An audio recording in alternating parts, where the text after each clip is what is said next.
Assalamualaikum and good day. We are in chapter 11 already.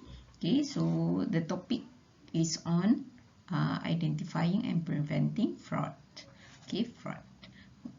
In this chapter, we will look into the possible topic on your right: fraud, potential of fraud, implication of fraud, how to detect and prevent fraud, and also the last topic is on money laundering. By the end of this online lecture, this is what you should achieve. Okay, you will be able to explain the circumstances under which fraud is likely to arise, and then identify the difference between type of fraud in organization. Also explain the implication of fraud for the organization. And then, of course, you as an individual, accountant or managers, what are your roles and duties to prevent fraud? Okay, define the term money laundering and methods in detecting and preventing money laundering. Okay, fraud. Okay, fraud dalam direct translation, we can call it penipuan. So sama ada individu itu menipu atau individu itu menipu orang lain berlaku fraud. Okay, tapi kita kan dalam konteks perniagaan. Okay, so kita nak tengok accounting fraud and impact dia kepada perniagaan. Okay, so secara teori lah, okay, kalau kita baca ayat ni, okay, I'm not asking you to hafal, okay, in any of lecture pun atau notes, okay, yang anda perlu adalah faham. So fraud, macam kita kata tadi, ialah penipuan. Okay, so penipuan ni maknanya it is a benda yang salah, kan? Kita tahu tidak beretika, dan menipu ni adalah untuk personal gain atau mesti ada sebab sendiri, sama ada dia nak dapat duit yang lebih, atau dia nak kenaikan pangkat, macam-macam lah. Bila kata penipuan dalam sektor pekerjaan dalam organisasi ni ada macam-macam. So dari segi teori, okay, kalau nak susun ayat cantik-cantik, false representation, yang maknanya kita present benda yang out of fact, okay, dengan niat, dengan pengetahuan yang ia adalah perkara yang salah, knowledge of its falsity, okay, without belief in its truth. Okay, kadang-kadang kita tahu benda tu salah, tapi kita macam buat-buat tak faham yang benda tu salah, kan? Itu pun sejenis fraud sebenarnya. Or careless whether it true or false. Maknanya kita reckless, dengan cuainya kita terus macam buat decision tanpa ambil kira benda tu betul ke salah. Recklessly, dengan cuai, dengan jelas tak fikir panjang, okay, untuk ambil tahu benda tu betul atau salah. Tu pun sejenis fraud. Okay, so it is a wrong action, okay, wrongful, and it's criminal deception. Maknanya memang you dengan niat nak putar lah, nak twist cerita, okay, intended to result in financial or personal gain, seperti yang kita cerita ni lah. Okay, so ada dua kategori of fraud. Dua kategori, iaitu dalam perniagaan. Ni kita cakap dalam perniagaan, bukan dalam isu keluarga atau dalam isu hubungan suami isteri, contohnya antara you dengan kawan. Tak, ni ialah dalam konteks organisasi yang ada record accounting, ada HR, yang ada operation. Okay, so ni kita tengok categories of fraud. Ada dua kalau dalam perniagaan, iaitu removal of funds or asset from business. Maknanya kita remove, kita ambil wang ataupun aset perniagaan tu. Okay, remove, ambil lah, maksudnya pindahkan. Yang kedua ialah misrepresentation. Maknanya you catat dengan salah. Okay, you catat dengan salah. You tunjukkan benda yang salah. You present benda yang tidak betul. Mungkin value-nya lebih tinggi, you rekod rendah. Atau mungkin value-nya rendah, you rekod lebih tinggi. With whatever intention, okay, macam tadi, yang intend to result financial or personal gain. So ini kategori of fraud. Okay, next, kita tengok tadi ada dua kategori, kan? So bawah kategori yang pertama, okay, kategori pertama tadi removal of fund or asset dari bisnes. Ini hanyalah contoh-contoh macam mana you boleh remove pembiayaan, duit ataupun aset dari bisnes. Okay, salah satu cara yang paling rasa straightforward lah ialah you buat curi lah, curi duit, curi barang, curi stok, okay, curi bawa balik pensel ke pemadam ke ialah kalau bukan hak kita, you ambil dia kira you removing asset from the business lah kan, padahal pensel pemadam tu semuanya hak bisnes, but you ambil, you curi. Okay. Payroll fraud pun boleh juga. Ni saya bagi dengan contoh-contoh. Sebenarnya you boleh fikir banyak lagi cara. Payroll fraud contohnya, patut you masuk pukul 8 kan, tapi you minta kawan you yang tolong punch masuk. You pun sampai pukul 9 atau pukul 10 sebenarnya. Okay, you tu contoh payroll penggajian punya fraud lah. You boleh fikir contoh-contoh lain lah kalau dasar payroll. Okay. Teaming and leading, fictitious customer, collusion with customer, maknanya dengan customer ni pun kadang-kadang boleh pula you berpakat jom je I charge you bendanya RM12, tapi macam ni I tulis kat receipt RM15 and then baki RM3 tu kita bagi RM2.50 seorang. So macam-macam you fraud ni, it can happen in so many ways. Okay, bogus supply of goods and services. Okay, barang boss order, okay, barang tak sampai lagi contohnya, atau barang dah sampai sepatutnya 100 unit, okay, tapi yang dihantar yang masuk dalam store cuma 90 unit contohnya, yang 10 unit lagi tu ada staff yang bawa balik dan jual sendiri. Okay. Atau maknanya yang 10 lagi tu bogus sajalah. Okay. Paying for goods not received. Okay, macam tadi kurang catat 10 tapi masih rekod sebagai barang masuk. So seolah-olah perniagaan masih perlu bayar untuk barang yang tak ada tu. Misuse of pension fund and other assets. Okay. Disposal of asset to employee, maknanya kerusi, sofa contohnya, bos beli baru, bos tak ada cakap pun yang sofa lama tu nak buang, tapi tengok staff bawa balik pula untuk kegunaan peribadi. So ini hanya contoh, anda boleh fikir cara yang lain. Anything yang tidak betul, okay, yang berunsur penipuan berlaku dalam perniagaan, we call it fraud. And then yang kedua tadi misrepresentation, okay, menunjukkan pamer benda yang tidak betul. Okay, misrepresentation, you present benda yang tidak betul. So normally, okay, of course, okay, kita salah catat ni ialah kita nak tunjuk profit yang lebih tinggi. Okay, ni salah satu sebab lah kenapa kita tunjuk represent benda yang tidak betul, sebab you nak tunjuk profit you lebih tinggi. Siapa nak tengok profit tinggi ni? Okay, antaranya yang kita pernah tengok hari tu stakeholders, okay, pelabur, shareholders mesti nak tengok profit yang tinggi kan. Okay, so ni antaranya. Apa yang dia buat dalam misrepresentation ni? Dia letak value yang lebih tinggi ke atas inventory, over valuation. Okay, macam-macam tekniknya. Deliver to customer may be omitted from the book. Okay, kita hantar, kita kata barang tu kita dah hantar tapi kita tak record. Okay, so the other way round pun boleh jadi.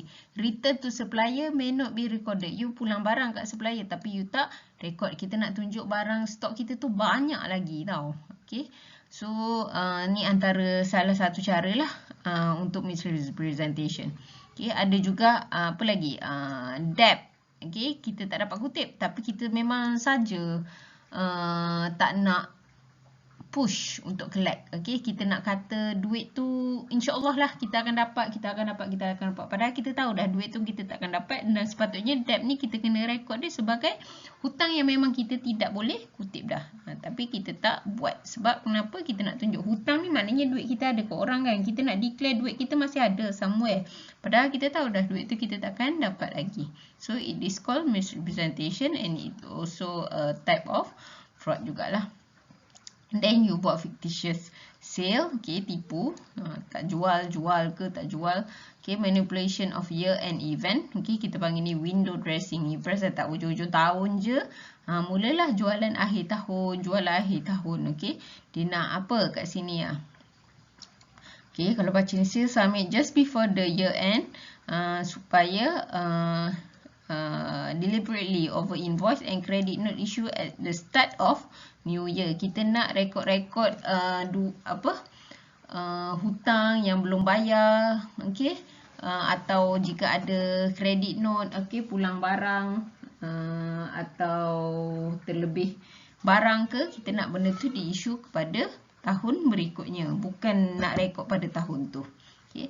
Understating expense, okay, tadi nombor 4 tu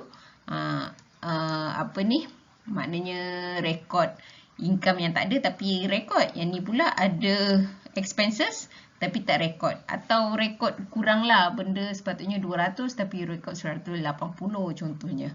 Okay, manipulation of depreciation figure. Okay, depreciation, susut nilai. Susut nilai, kata you beli benda paling common susut nilai kenderaan atau mesin lah. Okay, mesin tu berharga RM10,000. Okay, dan kita susut nilai katakan RM1,000 setahun, RM1,000 setahun. Maknanya tempoh guna dia 10 tahun kan. Okay, susut nilai ni, the value of 1,000 tadi tu, dia tidak berbentuk cash. Okay, dia tidak melibatkan wang. Okay, sebab tu ni dia masuk do not have cash effect ni. Okay, so 1,000 yang berkurangan tu, okay, sebab tak ada cash kan, dia tak ada benda yang dia bukan benda yang nyata, dia cuma satu assumption je yang RM1,000 ni. So you can play around sebenarnya, you nak rekod dia sebagai 1,000 setahun ke, 2,000 setahun ke, 500 setahun je. Okay, so you can manipulate that. Untuk misrepresentation adalah nak tunjuk info yang tidak betul kepada orang yang nak lihat you punya account tadi tu. Okay, fraud, untuk berlaku penipuan. Okay, dia hanya boleh berlaku apabila 3 perkara ni, okay, dia ada bersama. Dia tak akan jadi kalau cuma 2 dari 3 ni atau cuma 1 dari 3. Dia kena berlaku bila ada ketiga-tiga perkara ni. Maka sebab itu ada orang yang panggil term dia fraud triangle, segitiga penipuan. Apa dia 3 tu? Dishonesty, opportunity dan motivation. Jom kita tengok apa yang dimaksudkan. Macam kenapa fraud hanya boleh berlaku dengan ada ketiga-tiga perkara ni. Okay, so tadi kan ada 3 kan, dishonesty, motivation dengan opportunity. So kalau kita tengok dishonesty ni, okay, seperti namanya lah, maknanya memang orang tu perangai dia memang tak jujur kan. Dia memang tak jujur, memang dia sendiri. Personality factor ni, okay, benda yang dia boleh jadi sifat personality ni, contohnya sebab dia memang someone yang so into naik pangkat contohnya. So dia punya competitive desire tu, rasa bersaing dia yang terlalu tinggi tu, membuatkan dia sanggup buat apa saja. Dishonesty lah. Okay, cultural factor pula boleh jadi macam cultural contohnya macam bila supplier bagi hamper atau you bagi hamper dekat customer you, okay, setengah budaya merasakan itu adalah sejenis rasuah, setengah budaya pula mengatakan itu hanyalah hadiah. So benda ni it is subjective. Okay, bila kata culture ni dia jadi subjektif. So tapi benda tu boleh trigger dan boleh jadi feeling dishonesty lah. Okay, sebab your intention sebagai hadiah ke sebagai rasuah, it is subjektif. Kita tak tulis and it is not dikata dengan kuat dan atas paper lah. So benda-benda yang subjektif ni, okay, so kita tak boleh nak ukur dia punya niat tu baik ke tak baik.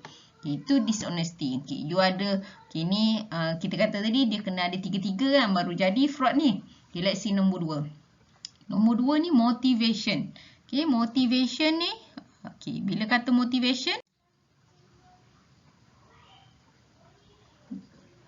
bila kita kata motivation, maknanya macam you kata tadi kan, motivation, motif.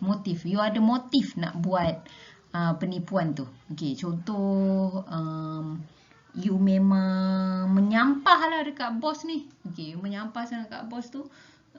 sampai apa ni, aku memang berniat nak kenakan dia. Okay, so tu kita boleh panggil sebagai motif. Tak kira lah motif tu positif atau negatif, sama juga motif nak naik pangkat tadi kan. Bila you ada motif, ada benda yang push you, tak kira lah push you untuk positif atau negatif. Tapi ingat, fraud kita buat berlaku apabila you nak personal gain, bukan organization gain. Okay, so itu motivation.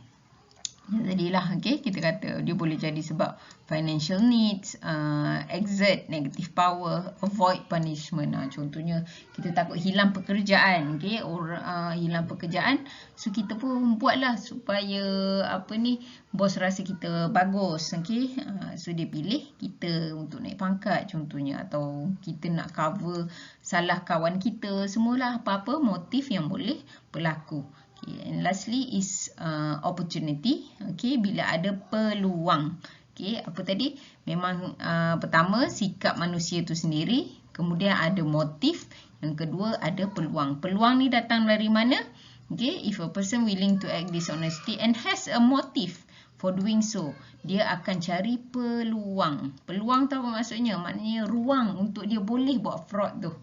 Okay, bila ada peluang dan ruang, dia akan boleh menyebabkan berlaku. Sebab kalau you memang ada motif nak menipu contohnya, tapi tiada peluang untuk buat, sebab contoh internal control system dia very strong, sistem dia pakai password, you tak boleh nak access, nak tipu apa key in sales ke tadi kan. Okay, so jika ada peluang, ketiga-tiga ni dia akan melengkapkan. Peluang ni melengkapkan, okay, tindakan untuk potensial berlaku fraud. Okay.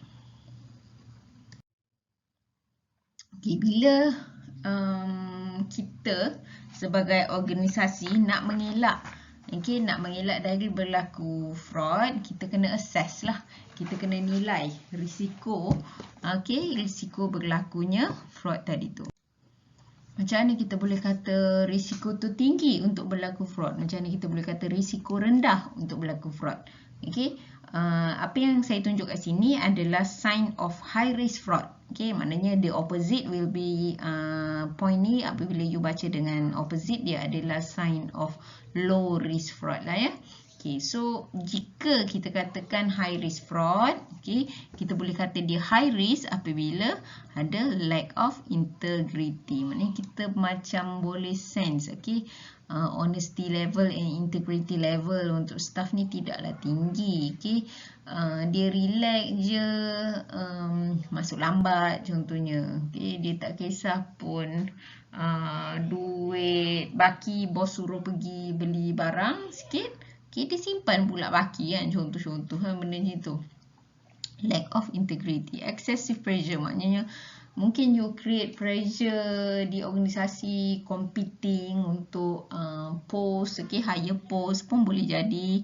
Okay, kita nampak patut ekonomi tergugat contohnya, so potential untuk ada staff kena terminate, so benda-benda tu increase the pressure, okay, untuk mereka compete. Okay, and then ada poor control system, macam tadilah semua orang boleh access pula untuk sales atau untuk record stock, okay, which shouldn't happen. Okay, unusual transaction, kita nampak banyak transaksi yang tak logik pula. And then lack of audit evidence, maknanya documentation, okay, proof of anything, okay, kurang, tak boleh nak proof signature, semua-semua tu. Okay, so bila tak ada benda-benda tu, it is high risk of fraud.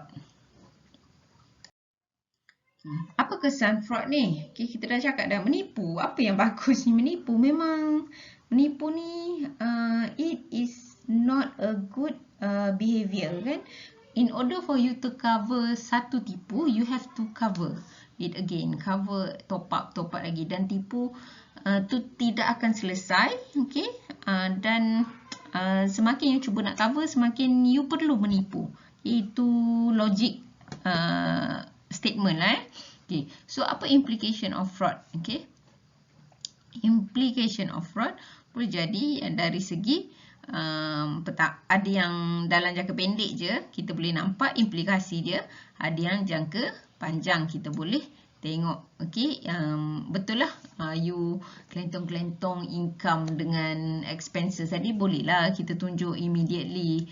Okay, profit kurang sikit. Bila profit kurang, tak boleh lah nak bayar dividen dekat shareholder contohnya. Bila profit kurang, tak perlulah you bayar cukai dengan tinggi. Okay, benda-benda tu boleh immediate. Tapi long term dia akan menunjukkan reduction dalam working capital. Maksudnya modal niaga you nampak tak logik tau. Okay, you tak ada duit ni, tapi you claim tak ada duit, tapi you beli aset pula. Okay, contohnya. Atau you claim you ada duit. Okay, kadang-kadang kita claim ada duit kan, tapi tengok-tengok rupanya duit tu bukan dekat kita pun. Okay, dan dia akan menyusahkan bila nak buat pembelian. Kita claim duit ada, tapi nak beli tak beli barang kan. Tu long term punya effect. Okay, so kita boleh nampak juga, okay, dari segi konteks overstating result dengan understating result. Dua-dua ni effect dia macam tu lah, sebab you increase, maknanya kita tunjuk amount yang salah ni. Kita boleh kata amount tu semakin tinggi, ataupun possible-nya kita tunjuk amount yang rendah kan. So dia akan tunjuk income yang sama ada you terlebih catat, okay, ataupun you terkurang catat. Terlebih catat ni memang yelah jangka pendek orang nampak semua bagus. Okay, tapi kalau you terkurang catat jangka panjangnya, okay, orang awam pun dah tak percaya dekat you nanti. Okay, dan tak pasal-pasal pula you kena legal action sebab tak tunjuk amount yang sebenar. Ini ialah generally, okay, apa benda yang boleh dilakukan untuk detect and prevent fraud. Okay, detect and prevent fraud. Ni you boleh fikir dari konteks you sebagai manager, atau you sebagai auditor, atau you sebagai accountant. Okay, terpulang apabila you dalam organisasi, you kena fikir macam mana nak elakkan berlaku penipuan dalam organisasi. So dalam perniagaan ni ada satu benda yang kita panggil code of ethics. Okay, kod etika. Sebab fraud ni you menipu kan. Orang menipu ni kadang dia rasa dia tak salah pun kan. Ada orang dia rasa bersalah. So it is macam level you punya ethics lah. Moral ethics. Etika you sendiri. You ni strong ethic conduct ke tak? Okay, so dalam perniagaan ada satu item yang kita panggil code of ethics. Okay. Okay, contohnya nanti kita explain lagi pasal code of ethics kan. Tapi benda-benda yang boleh you buat antaranya personal control. You nak ambil pekerja kan. Okay, you interview dulu. Interview, ada recruitment procedure. Okay, kadang-kadang setengah kita nak masuk kerja syarikat takaful contohnya. Memang dia check kita punya stability of finance, berapa hutang kita. Okay. Bukan setakat hutang kita, hutang adik-beradik kita, kenalan kita yang kerja kerajaan pun dia check. Kenapa? Sebab dia nak tengok kita ni ada kesusahan duit tak contohnya. Yelah nak kerja dekat financial institution kan. Kalau kita tak cukup duit, okay, maknanya nanti sebab dia nak tengok ada tak individu yang sedang mohon kerja tu tengah kesusahan duit. Kalau bukan dia kesusahan duit, mungkin family dia yang tengah susah duit. So dia nanti dia ada that character. Apa tadi? Dari 3 benda tu iaitu motif. Okay, yang boleh menjadikan dia seorang staff yang berisiko untuk buat fraud sebab kemungkinan dia boleh ada motif. Sampai situ level nak detect and prevent fraud. Nak ambil pekerja pun kita kena cari pekerja yang tak ada motif lah sebolehnya untuk bila dia kerja financial institution ni dia boleh create reason, okay, untuk mungkin access kepada duit dan buat fraud lah. Okay, and then apa lagi dalam code of ethics ni boleh pasal raising awareness. Okay, tentang ethics tadi tu. Ethics, code of ethics ni sebab kita nak war-war lah. Okay, fraud ni salah. And you boleh dikenakan tindakan. Okay, kita juga train staff apa langkah-langkah yang betul untuk dibuat supaya kita nak prevent, kita tak nak kadang-kadang benda tu jadi depan dia. Okey, bila bekerja kan ramai-ramai yang benda jadi depan dia, tapi sebenarnya dia tak khabar pun benda tu sedang jadi pada company itu. Okay, now as for director atau external auditor ni macam repetition saja. So director, okay, pengarah syarikat, okay, pengarah syarikat atau organisasi, okay, as the owner of the organisation pun boleh. Okay, you are responsible to prevent and detect fraud. Okay, sebagai pekerja pula, I mean you bekerja tak kira lah HR ke auditor, accountant, okay. You sebagai employee sepatut ada reasonable expectation of detecting fraud. Okay, so yelah, you tak boleh buat apa-apa kan kalau kawan tipu ke apa ke, you nampak ada error ke kan, tapi you boleh ada expectation tu, and then you boleh buat laporan kepada director ataupun immediate boss you sendiri, and then immediate boss you akan pergi kepada pemilik syarikat atau pengarah pun boleh. Okay, ni macam tadi fraud prevention policy. Okay, antaranya tadi kan macam buat fraud prevention policy, ada code of ethics, okay, interview and recruitment procedure tadi kita kata, okay, pilih yang tiada atau very minimum motif, zero motif lagi baik, okay, sebab peluang, okay, apa tiga tadi, dishonesty itu individu, motivation itu pun individu, that is the pekerja, okay, and then lastly opportunity, okay, peluang ni, okay, kalau organisasi yang buka sebenarnya kan, so you kena minimize, okay, tutup ruang tu, okay, ruang untuk ada motif, ruang untuk berlaku dishonesty, okay, so itu pun tanggungjawab director and external auditor. Okay, appraisal and grievance system can prevent staff demotivation, maknanya bagi reward lah, okay, supaya staff tu tak rasa diperguna and seterusnya, ada motif. Training and awareness, okay, tentang fraud punya isu, menipu ini dosa, salah, boleh dikenakan tindakan dan sebagainya. Okay, and then we are at the final part of this lecture. It's about money laundering. Okay, so money laundering ni apa itu? Money laundering, okay, definition and the process. Definition, okay, seperti namanya lah. Okay, money laundering constitute any financial transaction. Okay, you launder, maknanya you conceal, you tipu, you tutup, okay, you tutup benda yang salah dengan you cover lagi, okay, nanti kita tunjuk dengan rajah, conceal the origin of the proceed of criminal activity, maknanya punca berlaku kriminal tu kita conceal, jangan bagi nampak punca. So bayangkanlah you kena lapis berapa lapis punya concealing tu kan, okay. So benda ni memang big issue lah di Malaysia, internationally, okay. So ada undang-undang yang specific on this matter, okay. So especially of course lah yang govern benda, sebab benda-benda ni duit kan, bila dah banyak, kita kata money laundering ni bukan tipu yang 10,000, 20,000, juta-juta, bilion.